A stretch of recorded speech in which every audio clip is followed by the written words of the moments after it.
નમસ્કાર દર્શક મિત્રો, તો લોકસત્તા શોમાં આપનું સ્વાગત છે। કેરળમાં આવેલા ઐતિહાસિક શ્રી પદ્મનાભ સ્વામી મંદિરમાંથી એક આશ્ચર્યજનક ઘટના સામે આવી છે।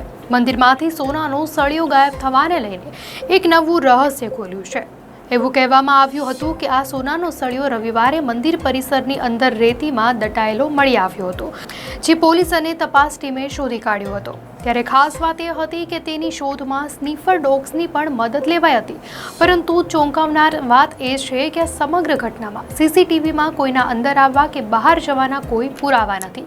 આવી સ્થિતિમાં ભક્તોએ તેને ભગવાનનો ચમત્કાર ગણાવ્યો અને કહ્યું કે ભગવાન પોતે જ તેમની અમાનત પાછી લઈ આવ્યા છે। ત્યારે મીડિયા રિપોર્ટ્સ મુતાબિક આ મામલો 27 એપ્રિલે શરૂ થયો હતો, જ્યારે ગર્ભગૃહના દરવાજાઓનું સમારકામ ચાલુ કરાયેલું। સુવર્ણકારે દરવાજામાંથી લીધેલા સોનામાંથી 12 સેન્ટીમીટર લાંબો વેલ્ડિંગ સળિયો બનાવ્યો, જેનો ઉપયોગ દરવાજા પર સોનાની પ્લેટો વેલ્ડ કરવા માટે થવાનો હતો। ત્યારે બુધવાર સુધીમાં કામ પૂર્ણ થઈ ગયું અને મંદિર મેનેજમેન્ટ બધી સોનાની વસ્તુઓ કાપડની થેલીમાં મૂકી અને તેને સ્ટ્રોંગ રૂમમાં સુરક્ષિત રીતે રાખી મૂકી હતી, પરંતુ શનિવારે સવારે જ્યારે બેગ ખોલવામાં આવી ત્યારે સળિયો ગાયબ થઈ ગયો હતો।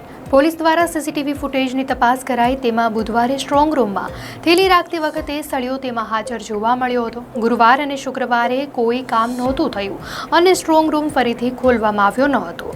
તેથી સુરક્ષા એજન્સીઓને મંદિરની અંદર કોઈ વ્યક્તિ પર શંકા ગઈ। જોકે સળિયો મળવાથી આખો મામલો વધુ રહસ્યમય બન્યો હતો।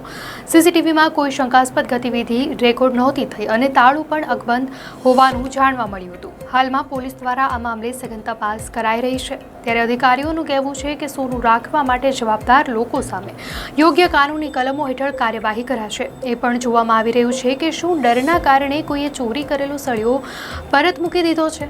ઘટના જે પણ બની હોય, પરંતુ આ તમામ વચ્ચે ભક્તો માટે હજુ પણ એક રહસ્ય છે કે દરવાજો ખોલ્યા વિના અને કોઈને શંકા ગયા વિના સળિયો રેતી કેવી રીતે પહોંચ્યો।